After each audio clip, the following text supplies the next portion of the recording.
happening, everyone? This is Tanveer Syed and Sitam M1. I'm here to give you a preview about the three-match ODI series between India and Bangladesh in the month of June 2015.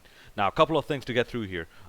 First, this match, this series is happening in June, and this sort of and apparently this is because of India's hectic schedule. Now, this sort of tells you, like, the amount of pressure India puts on the FTP program and all that. Well, actually, I've covered this in great detail in my previous videos.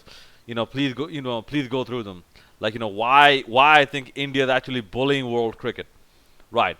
The next part.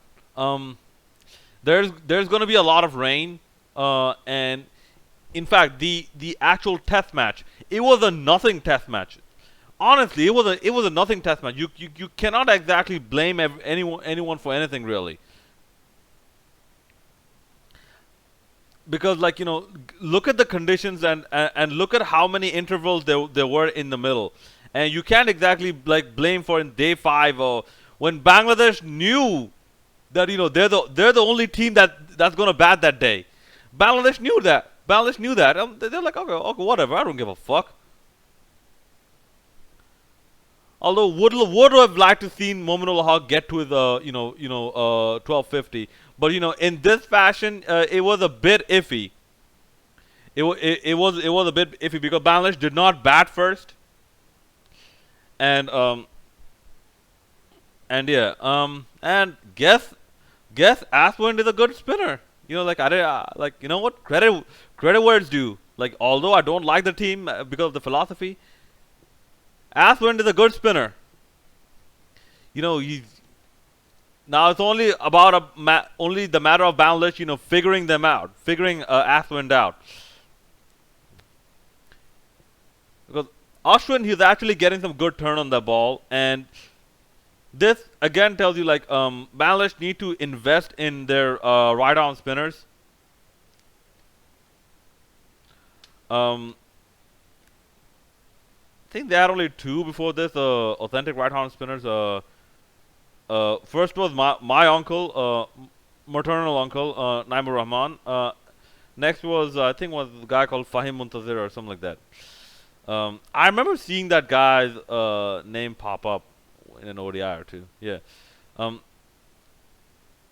But yeah, speaking of this ODI series, if any time it was true, it is this time that the Tigers must win and must get their payback.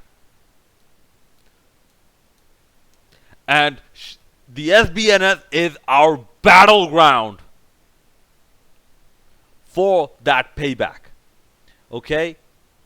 We have to make a point. We have to show it to the Indians, and we have to get into the 2017 Champions Trophy. We have to do it. I'll be very honest with you right now. Pakistan don't deserve to be there. This Pakistan does not deserve to be there. Because that performance against Bangladesh and that performance against Zimbabwe without their best batsman, without Brendan Taylor, that performance, that tells you Pakistan do not deserve to be there. Oh, and by the way, congratulations to Pakistan for getting cricket finally back at home. You will have some cock blowers, motherfuckers,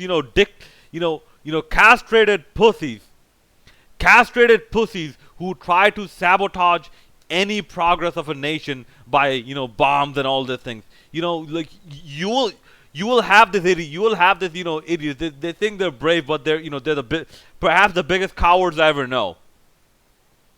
You will have these idiots out there, but not to succumb to attrition, in the face of extremist threats, is something that is something that all of us should actually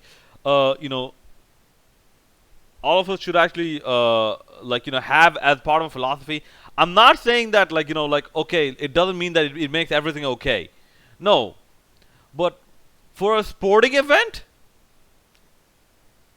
for a harmless cricket match, you're gonna you're gonna pull this shit. It's not something very controversial like you have controversial cartoons being drawn. And yes, and ye- and yes, I'm a Muslim. Yes. Um, and yes, I don't approve of the of those cartoons either. You have to be responsible with your freedom. But obviously, I don't approve of violence either. But yeah, unless it's combat sports, I like combat sports. Okay, it's a sport. Okay, but yeah, congratulations to Pakistan, for managing that, and hopefully this will open the eye for more cricketing bodies to actually give Pakistan another chance of hosting cricket. Okay, and props to Zimbabwe for this as well. But Pakistan do not deserve to be in the Champions Trophy because their form right now is very bad. They're actually headed by an arrogant bastard. And by the way, props to Chandra Hathra. Yes, he proved me wrong. In the beginning, I was bashing this motherfucker, but now yes, he proved me wrong. Hopefully, he will continue to deliver as a coach because it's the whole philosophy of Bangladesh cricket that changed. And Harsha Bogle, for all the stupid idiosyncrasies he has on the mic and all the annoying little things he says and how he says it. He says something right that the Bangladesh philosophy right now is to actually go and win, not to go and preserve your wicket. That's a Bangladeshi a philosophy right now. That's a good thing he said, and I'll give him props for that. Okay. Now with Bangladesh, you having the potential of Liton Das coming up. You have potential of Mustafizur Rahman coming up. Mustafizur Rahman, I think he will show up in maybe the second or third ODI. Liton Das, you might be a replacement for Mahmudullah. And no, I don't think he should be a number 2 batsman. Well, maybe, you know what? Maybe because that left-right combination. Maybe he can be number 2 batsman, but for that, Tamim Iqbal has to perform. Tamim Iqbal has to perform. Okay, I know he got 200s and a double hundred. Still, he has to perform because motherfucker, this is India. This is India. This is the team we have to beat. This is the team who a lot of people have prejudice against, and whose nation a lot of people have prejudice against us. Yeah, I read your comments. Yeah, I read the comments. I read the Coca-Cola sponsor, motherfucker. Fuck your Pepsi IPA bullshit. Coca-Cola for life.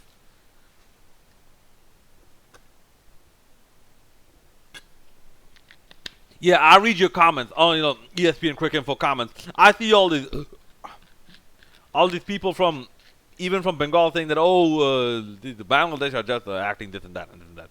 Okay, I've seen your commercials. I've seen your Star Sports commercials. Bacha Nera. Yeah, I've seen that. You still feel that condescending tone towards Bangladesh. You still feel that, and a lot of people think we should be happy with that.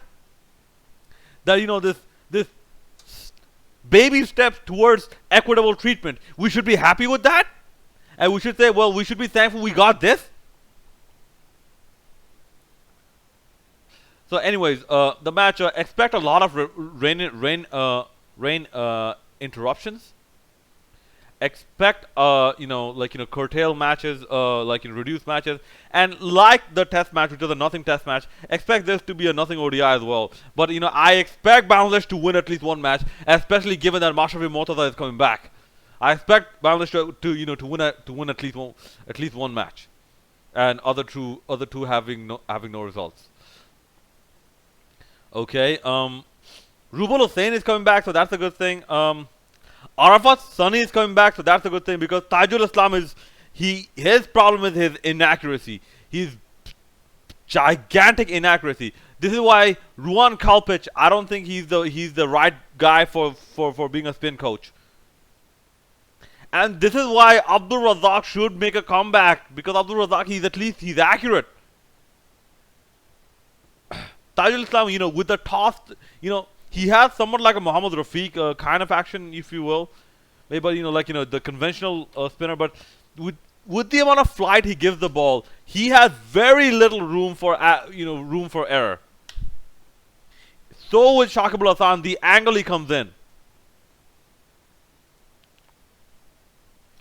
Okay, from India's standpoint, Ashwin is doing pretty well. You know what? He's actually a good bowler. He's not a great bowler, but he's a good bowler. So expect Muhammad Shami to come back and expect Muhammad Shami to deliver. I mean, like if he's in the playing 11, because I was surprised he wasn't in this playing 11. For the thing for the ODI series. No, for the one-off test match. Because I like that guy. He has pace. So does Vern Aaron. He has some pace, but I don't know. He seems a bit easier to figure out. So my money's on Muhammad Shami, and I don't know Ishan Sharma. Oh God, Ishan Sharma, dude. Ishan Sharma just step out of cricket for go back to domestic for a while and then come back. Because Ishan Sharma had a buzzer bottom in around 2008 or something, and that buzz just disappeared. Other than that, the batting, you know how it is. The batting, India's always very, very strong in batting. Their bowling has always, been the problem. And expect the Rockstar Spud of cricket, okay? And by the way, thankfully, Rockstar Spud is not involved in any, hopefully will not be involved in any title pictures, because, look, that guy, he can't wrestle. He can't wrestle very well. A bunch of head scissors and one over the from the turnbuckle front flip plancha does not make you a good wrestler. And you know what my TNA thoughts, I'm possibly gonna post that in another video possibly, but yeah, expect the Rockstar Sport of cricket Jadeja to come back, and yeah, this is gonna be a good contest. This is gonna be a good contest. Rubal Hussain, hopefully he's back from injury, and the Taskman Taskin Ahmed, I'm looking forward to his performance as well. Mortaza, he's now more brains than bronze. As a fast bowler at this point of his career. The Shackman always dependable. Arfat Sani always dependable. Sabir Rahman, expect him to also show up in the team. So this is going to be a good contest between Bangladesh and India. Both teams are stocked heavy on batsmen, and both teams are more batting dependent than bowling dependent at the moment. And this is going to happen at the SBNS, where the last three matches showed a lot of promising batting, especially from Bangladesh. And yeah, Mushfiqur Rahim, he claims to be fit and be ready to go behind the wickets. So the Liton Das thing might be a bit iffy. You might see Ronnie Talukdar come back in, but you never know. You never know. No, so not come back in. Ronnie Talukdar make his debut instead of Liton Das, because Mahmudullah needs to be replaced. He's injured. He's not there. He needs to be replaced. All right, I'm looking forward to your content suggestions. It's the Veer Side signing out.